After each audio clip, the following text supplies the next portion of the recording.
guys, and welcome back to the last Newtonian gravitation problem. Determine the location between two objects with masses equal to the Earth's mass and the Moon's mass, where you could place a third mass so that it would experience a net gravitational force of 0. Now, the best way to understand how to mathematically solve this is to draw a picture. And I'll be honest, that actually works with almost every physics problem you're going to encounter. So let this be the object that has the mass of the Earth. And let this object over here be the one that has the mass of the Moon. Clearly, this is not a diagram that's to scale. So we've got two objects. We want to figure out where to place the third mass. Now, just logically speaking, you know that the object with the greater mass is going to exert a greater gravitational force. So we need it to be closer to the smaller mass so that the further distance from the large mass compensates for its large mass. Okay? So assume M3 is going to be, so we'll call this object 3, or M3 will be somewhere like that. So closer to this object. Now, let's draw the forces acting on this third planet's mass. Okay, you've got an attractive force. It feels towards the object with the mass of the Moon. So we'll call that FGM3 for the force of gravity between mass M and mass 3. And on this side, you've got another force of gravity acting between the Earth, mass object, and object 3.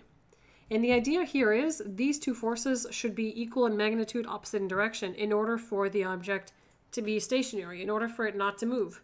So we want to say, to turn this into a mathematical statement, we would say that the magnitude of the force of gravity between E and 3 is equal to the magnitude of the force of gravity between M and 3. So now we plug in our magnitude. So force of gravity is the universal gravitational constant times the mass of the first object, ME, mass of the second object, M3, divided by the distance between their centers, RE3 squared. We do the same for the right. G, mass of the Moon, mass of object 3, divided by the distance between M and 3 squared. Now, the beautiful thing is a lot of things are going to cancel out here. The universal gravitational constant and the mass of that unknown third object. So you can see it doesn't matter what the mass is as long as the forces of gravity pull equally in both directions.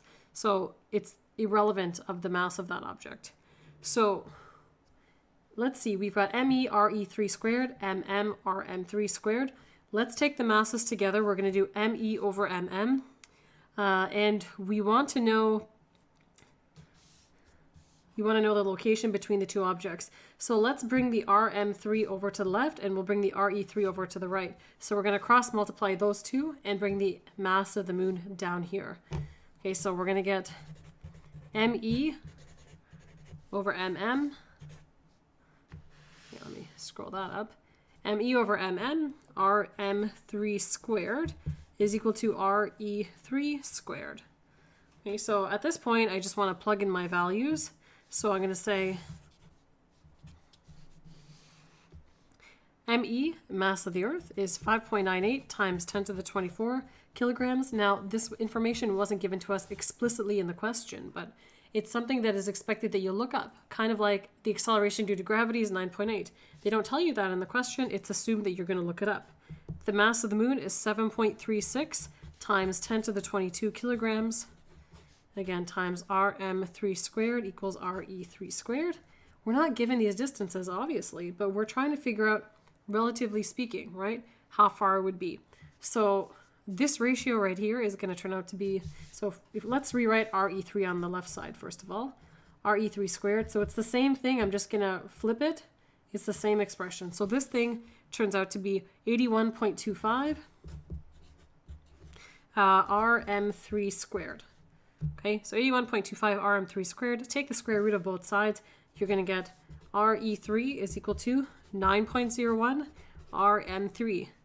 Now, if you wanted to express it, this is the distance. The distance from the Earth-sized object is about 9 times the distance from the Moon-massed object. Okay, that's what this expression is saying. Okay. Okay, so it's nearly 9 times closer to the moon-sized object or moon-massed object than the Earth-massed object.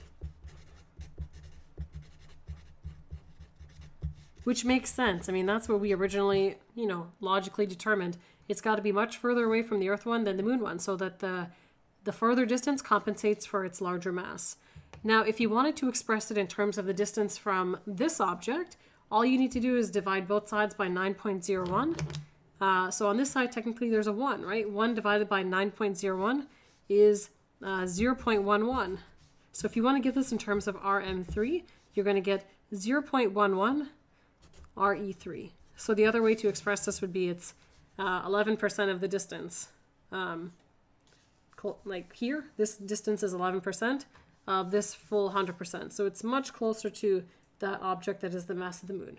But most likely, looking at it in terms of the 9 times the distance from here, that makes a lot more sense. Anyways, guys, that's it for this video. I hope you enjoyed it. If you did, be sure to smash that like button.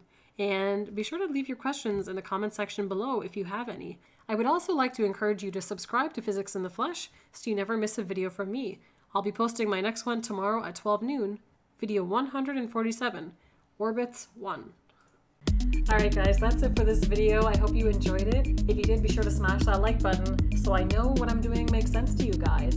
And you know how you can stay tuned for my latest videos? By subscribing to Physics in the Flesh. I post every weekday at 12 noon, and this way you guys can always be the first to know when I post a new video. As always, guys, thank you so much for watching. If you missed any of my earlier videos, be sure to click over there on the right. You can click and watch those videos on your screen right now. Anyways, guys, Physics in the Flesh out. Woo-hoo! Holy crap, my nose looks big on camera.